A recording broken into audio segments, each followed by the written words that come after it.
panggil, pendengaran itu. Kemudian Allah jadikan pandangan mata kita itu, kita menuntun tanyalah Ustaz. Allah kan, menuntun itu tempat yang baik. Meletakkan mata kita pada tempat yang baik. Kita meletakkan tangan yang Allah bagi, yang kita selalu sebut dalam Al-Quran, al-yawma yakhtumu ala afwahihim wa tukallimuna aydihim. Dua tangan kita yang akan bercakap di hadapan Allah. Tangan inilah yang akan buat benda kebaikan. Dan Allah bila dia sayang kepada seorang, dia jadikan kaki kita ini kaki yang sentiasa berjalan menuju kepada kebaikan. Kita daripada Hulu Selangor, Bukit Beruntung, jauh ni datang sini bukan, daripada pagi-pagi, orang Melayu kata pagi-pagi buta, dah keluar dah main ni, maka kita mendapat kebaikan yang best lagi. Allah Subhanahu Wa Taala menyatakan, jika dia meminta kepadaku, nescaya aku akan berikan, dan jika dia memohon perlindungan daripadaku, dan nescaya aku beri dia perlindungan. Allahu Akbar. Hasil dia apa? Kasih dan cinta daripada Allah Subhanahu Wa Taala. Tiada lagi cinta yang lebih agung daripada cinta Allah Subhanahu Wa Taala. Izinkan oleh Allah berlaku musibah atau ujian, maka itu la yukallifullahu nafsan illa wus'aha. Betul, memang betul. Yang tak redha adalah kita. Allah tahu Dai Aiman dia layak dapat isterinya 3, anak 12 kan ya. Lepas tu isteri macam ni perangainya, kawan-kawan macam ni. Kenapa? Sebab dia tahu ada kelayakan. Cuma kita tu, kita layak tak? Kita layak sebab kita telah diberi ilmu, kita diberi pengetahuan sebagainya. Tapi kita tu yang tak setuju dengan ujian Allah. Bermaksud semua apa tu kita kena terima. Bentuk penerimaan kita yang menyebabkan kita rasa macam ini tak layak ni, untuk aku ni tak layak ni, bagi kat orang lain aja, asyik kena orang lain aja, kita tak kena.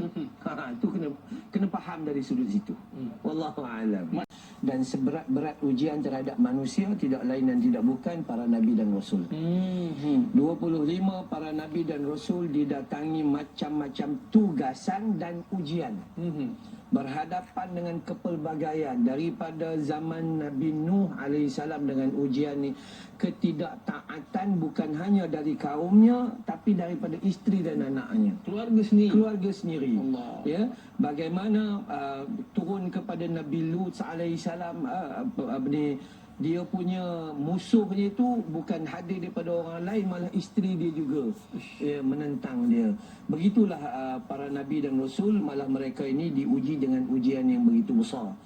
Ujian begitu besar. Dan seandainya seorang manusia seperti kita yang biasa-biasa ini, bila melihat sejarah apa yang berlaku ke atas para nabi, sirah apa ujian yang berlaku ke atas para nabi, maka kita sepatutnya merasa Allahu Akbar, kecil benar ujian kita. Nak dibandingkan.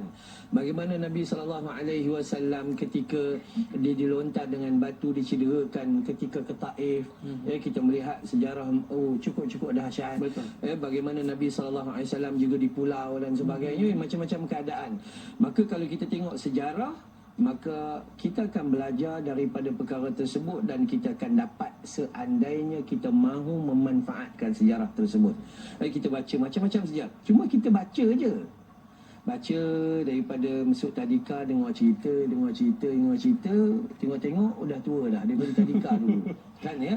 Tapi kita tak dapat. Sebab tu orang yang paling Allah sayang adalah para nabi dan para rasul. Kenapa? Mereka diberi ujian yang dahsyat. Malah golongan para nabi ada yang digelar sebagai ulul azmi, yang mana mereka ini diuji dengan ujian yang lebih besar daripada nabi-nabi yang lain. Maka kita sebagai manusia jangan mengeluh. Melainkan keluhan yang dikaitkan dengan Allah Subhanahu Wa Taala. Ya Allah, bantu aku ya Allah. Itu kita mengeluh, maksudnya kita seperti mengadu, meletakkan pengharapan yang tidak pernah putus daripada Allah Taala. Kita minta pada Allah Taala, kita redha dengan apa yang Dia telah turunkan, dan kita minta ya Allah tolong permudahkan urusan aku. Allahumma la sahlan illa ma ja'altahu sahla. Kita baca urus diri kita ada kaitan dengan Allah Subhanahu Wa Taala. Kenyataan paling mudah kita lihat dalam Al-Quran dan hadis Nabi sallallahu alaihi wasallam bahawa iblis apabila dia telah mengaku di hadapan Allah Subhanahu Wa Taala, Dia tak kisahlah maklumat dari sudut mana, tapi dia mengaku ketika dia bila Allah perintah usjudu li Adam fasajadu illa iblis aba wastakbara wa kana minal kafirin, di situ lagi ya, dia telah mengaku di hadapan Allah, aku akan mendatangi manusia ke arah kejahatan, hadapan, belakang, kiri, kanan, atas dan bawah tanpa berhenti. Itu dia.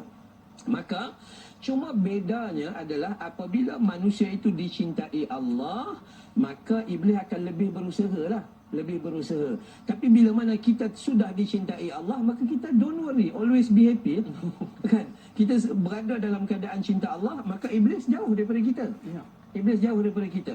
Okey, jadi kita sudah berada pendinding yang baik. Pendinding yang baik. Jadi kita tak perlu tahu bila mana apa iblis dapat berita bila gitu gini.